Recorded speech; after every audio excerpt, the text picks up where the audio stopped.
আমন্ত্রণ জানাই আজকের কুষ্টিয়া বার্তা নিউজ রুমে। আমি মাসুদ রানা। দেশের খবরের সাথে থাকছে বিশ্বের আলোচিত সংবাদ। শুরুতেই রাজধানীর একটি মর্মান্তিক খবর। গত ১৯ মে ঢাকার মিরপুরের পল্লবীতে ৮ বছরের শিশু রামিসা আক্তারকে ধর্ষণের পর গলা কেটে হত্যার ঘটনায় তীব্র ক্ষোভের সৃষ্টি হয়েছে। নিহত রামিসা পল্লবীর পপুলার মডেল হাই স্কুলের ২য় শ্রেণীর ছাত্রী ছিল। এই নৃশংস হত্যাকাণ্ডের প্রতিবাদে এবং ঘাতকের ফাঁসির দাবিতে গতকাল রাতে পল্লবী এলাকায় ব্যাপক বিক্ষোভ করেছেন এলাকাবাসী। এদিকে গতকাল রাতে রামিসাদের বাসায় গিয়ে শোক সন্তপ্ত পরিবারের প্রতি সমবেদনা জানিয়েছেন মাননীয় প্রধানমন্ত্রী তারেক জিয়া। গতকাল রাত থেকেই এই এলাকার সাধারণ মানুষ এবং সাধারণ শিক্ষার্থীরা রাস্তায় নেমে আসেন। তাদের একটাই দাবি, ঘাতককে দ্রুত আইনের আওতায় এনে সর্বোচ্চ শাস্তি অর্থাৎ ফাঁসি নিশ্চিত করতে হবে। বিক্ষোভকারীদের স্লোগানে এবং মিছিলে উত্তাল ছিল গতকাল রাতের পল্লবীসহ মিরপুরের রাজপথ। এরই মধ্যে রামিসার বাসায় ছুটে আসেন মাননীয় প্রধানমন্ত্রী তারেক জিয়া। তিনি রামিসার মা-বাবার সাথে কথা বলেন এবং তাদের গভীর সমবেদনা জানান। প্রধানমন্ত্রী সুস্পষ্টভাবে বলেন, রামিসার বড় বোনের লেখাপড়া থেকে যাবতীয় খরচ বহন করবেন।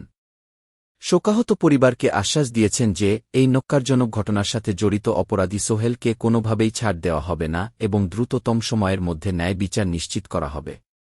স্বরাষ্ট্রমন্ত্রী জানান, এত অল্প সময়ের মধ্যে অপরাধী সোহেল রানাকে গ্রেফতার করে পুলিশ হেফাজতে নেওয়া হয়েছে।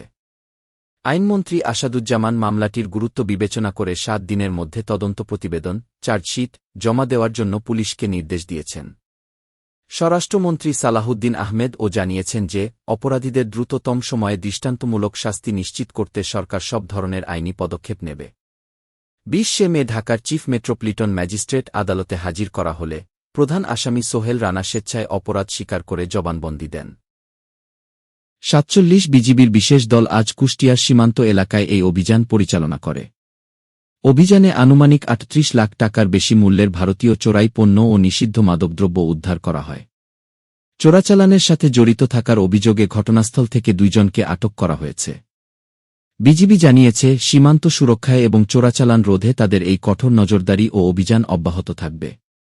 ঘরের মাঠে পাকিস্তানকে হারিয়ে প্রথমবারের মতো ঐতিহাসিক টেস্ট সিরিজ জয় নিশ্চিত করেছে বাংলাদেশ ক্রিকেট দল।